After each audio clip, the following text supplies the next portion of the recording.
Hey everybody, so welcome to Whacky Wednesday. So how wacky is it for you? Well, let me tell you about my Whacky Wednesday. So I'm driving down the road, minding my own business, when there's this big giant cement truck in front of me. I go around it, catch the next red light. It's behind me, making its cement moving noise as a big truck. And then I go up like two more lights and make a right. And as I make a right, there's the same cement truck. I'm like, huh? What? It never went around me and then made a right in front of me. It was not there. So I thought, is there two cement trucks? I start looking in my rear views and looking around. I'm like, no, there was not two cement trucks. That is bizarre. So then I went to the gas station and I pulled in to try to get to a pump. And I could not get around this annoying silverish gold van that was just blocking the entire aisle. So I had to back up, and I literally had to go out on the street, pull back in and back in. So I was opposite of the pumps with him. And so I pumped my gas, and he's going inside and coming out with the soda, opening up his gas thingy, locky thingy. And then he's getting in his seat to find his wallet. And then he's doing this or that. And I'm done pumping gas. And I'm like, damn, he's a career gas station dude or something, So I pull out. I get up to the third light. And as I'm approaching the third light, what is right in front of me? This silver gold van. And how do I know it was the same van?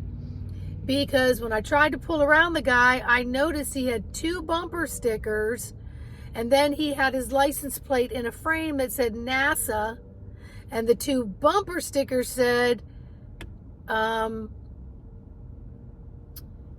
did it say?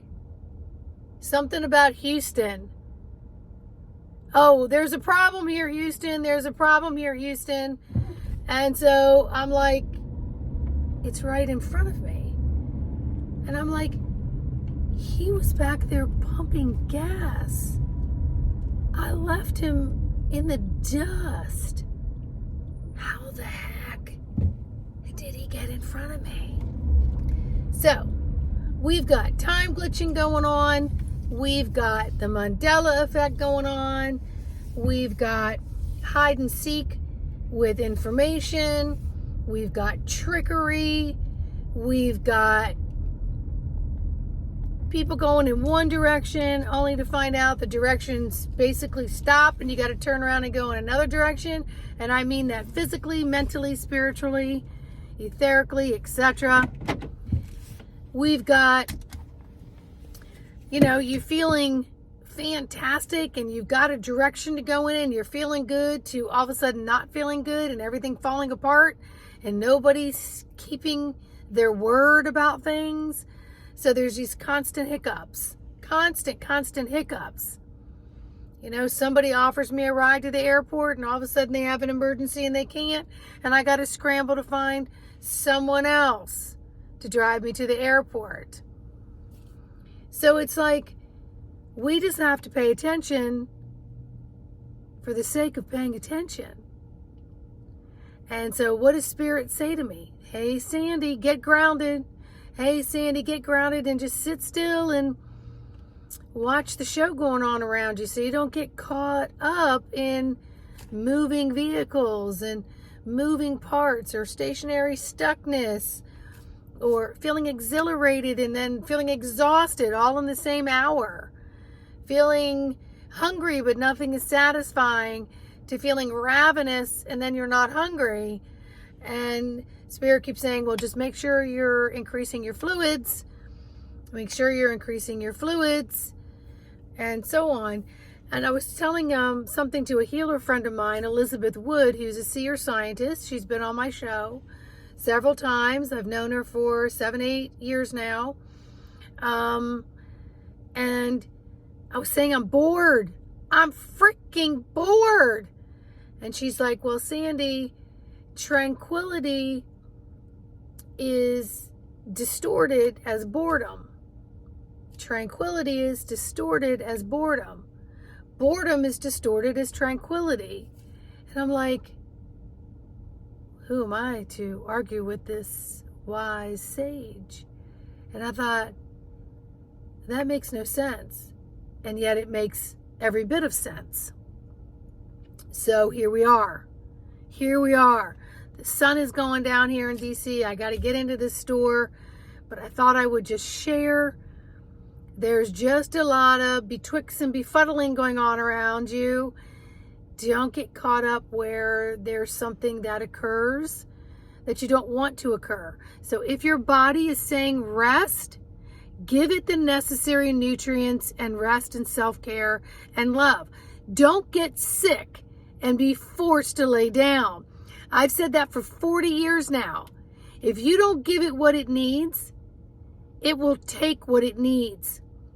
If you don't give it the nutrients, it will rob it from your bones, your storage unit of all your nutrients. And when it can't rob from there, it will lay you down with a cold, with a flu, with a stomach virus, with something that gets you off of 10 and 2 gotta do list. Which reminds me, go back and look at my videos about beta, alpha, theta. How do you get from upper beta into nice alpha, and then maybe borderline some theta? So you're giving some recharging, some reordering, some rest and rejuvenation to your body, and you're allowing yourself to have a power nap in a way, and you're also allowing communication lines to open up with your spiritual guide team. So create that space and pay attention to trucks and vehicles that appear in front of you that you pass miles and miles away. Yes. And pace yourself, my friends. I'm hearing pace yourself. Be patient and pace yourself. All right? So much love. Please like, subscribe, and share. The next few days I will be in Texas at Zoology Festival with like-minded folks that I have met some on my YouTube channel. I've met some via Facebook and introductions in that way, friends of friends. And now we all get to physically, tribally gather and just be in a space and meditate and have love and have fun. And I don't know if I'm going to record or not. I have no clue. I will go with the flow of it. But I'm going to disconnect a little bit, and I'm going to recharge my batteries on all levels. All right, so much love. Bye.